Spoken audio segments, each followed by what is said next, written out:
Hola, mi nombre es Nicolás Reina, soy de sexto primera de la Escuela Francisco Narciso de la Priera y en este video le voy a hablar sobre la posmodernidad. En este video vamos a entender a la posmodernidad no como una crítica de la modernidad, sino como una transformación de todas las culturas modernas, es decir, como un perfeccionamiento de todo lo que fue la modernidad. Modernidad que representa una era y una forma de pensamiento que nace en el antropocentrismo del Renacimiento, pero que no cobraría forma plena sino hasta el siglo XVIII, en donde un movimiento intelectual y dos hechos históricos fueron fundamentales para dicha transformación. Por un lado, el movimiento del iluminismo y por otro lado, la revolución industrial y la revolución francesa, a partir de lo cual la modernidad se propuso el paso de la tradición al cambio, lo que recibió el nombre de progreso. Ahora vamos a hablar sobre las características de la posmodernidad. En primer lugar, tenemos que la posmodernidad expresa la crisis del pensamiento metafísico moderno. Entendemos al pensamiento metafísico moderno como la manera en que la filosofía y la ciencia eran concebidas en la modernidad.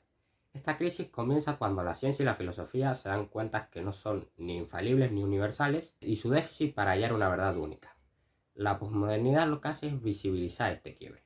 La ciencia y la filosofía modernas se han centrado en enarbolar a la razón como el principio fundamental de la historia humana y en hallar y defender una verdad única. Es decir, han puesto a la idea sobre la realidad y el contexto.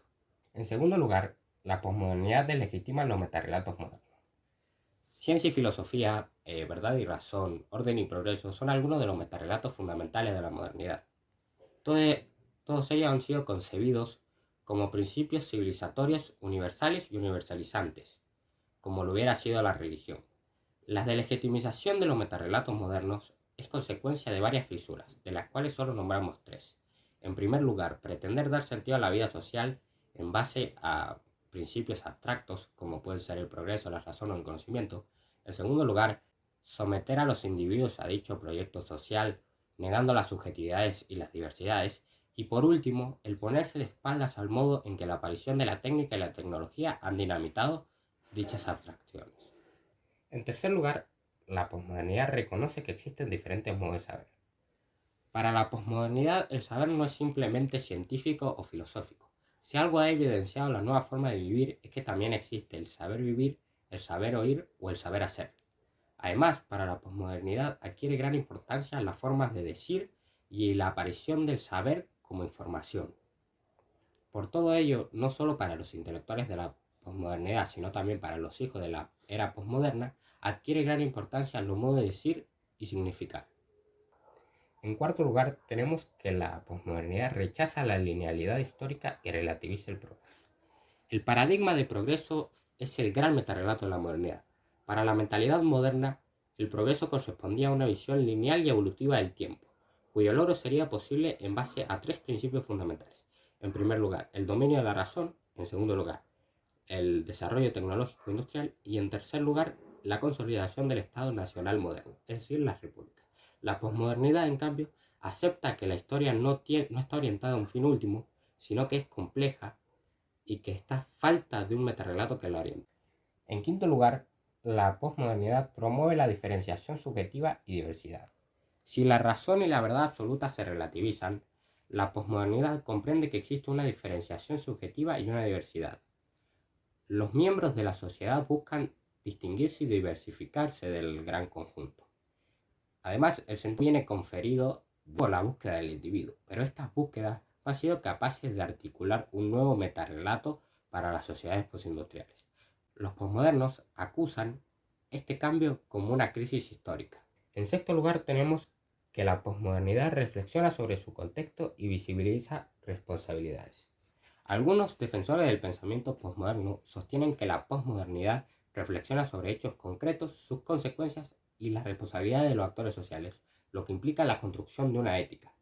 La filosofía posmoderna asume su tiempo histórico, es decir, intenta responder a su contexto e intenta comprender a las sociedades postindustriales, refiriéndonos como sociedades postindustriales a aquellas que tras poner en marcha el modelo industrial y capitalista gozan de las riquezas y estabilidad generadas por la industrialización.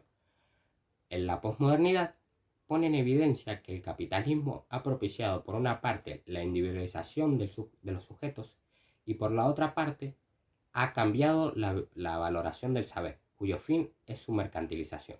Si todo es mercantilizable, se pierde la trascendencia humana, pues ha sido desprovista de su significado. Ahora vamos a hablar de algunos de los autores más importantes de la posmodernidad y sus obras. En primer lugar tenemos a Jean-François Lyotard, quien fue un autor francés, autor de La condición posmoderna y la posmodernidad explicada a los niños. En segundo lugar tenemos a Jean Baudrillard, quien también fue un autor francés, autor de La ilusión y desilusión estéticas. En tercer lugar tenemos a Michel Foucault, quien también fue un autor francés, escritor de Las palabras y las cosas y de lenguaje y literatura. En cuarto lugar tenemos a Gilles Lipovetsky, quien también fue un autor francés, autor del clásico La era del vacío y los tiempos de la hipermodernidad. En cuarto lugar tenemos a Gianni Vattimo, quien fue un escritor italiano, autor de El fin de la modernidad y después de la cristianidad. Y por último tenemos a Cornelius Castoriadis, quien fue un autor greco-francés, autor del libro La institución imaginaria de la sociedad. Ahora vamos a hablar sobre el arte en la posmodernidad. El arte posmoderno se opone totalmente al arte moderno, visto como una evolución. Además, rechaza el arte de vanguardia, el cual pretende eliminar la diferencia entre la vida y el arte. En la posmodernidad, el arte habla sobre el arte, no pretende hacer ninguna labor social. Los artistas posmodernos recurren de igual manera al arte clásico como al de vanguardia. Además, mezclan muchas imágenes como el cómic, el graffiti, etc. Por último, cabe mencionar que el arte posmoderno tiene gran variedad estilística y conceptual, sin carácter programático. Vamos a hablar sobre el cine en la posmodernidad. La cinematografía posmoderna es hoy el gran crisol de la conciencia colectiva contemporánea. La estética de una película típica en el cine posmoderno está repleta de tonos azules y escenarios sobrecargados, lo que constituye una advertencia del desarrollo sin freno. El cine posmoderno busca explorar emociones, temas y situaciones, yendo más allá de las convenciones del retrato convencional de personaje y la lógica en la estructura, en el tiempo y espacio narrativo. Por último, vamos a hablar sobre la ética en la posmodernidad. En la posmodernidad hay una gran crisis de autoridad. Esta crisis involucra a las instituciones tradicionales mediante la cual la modernidad organizó una sociedad racional y progresista. Esta crisis se manifiesta de diversas maneras.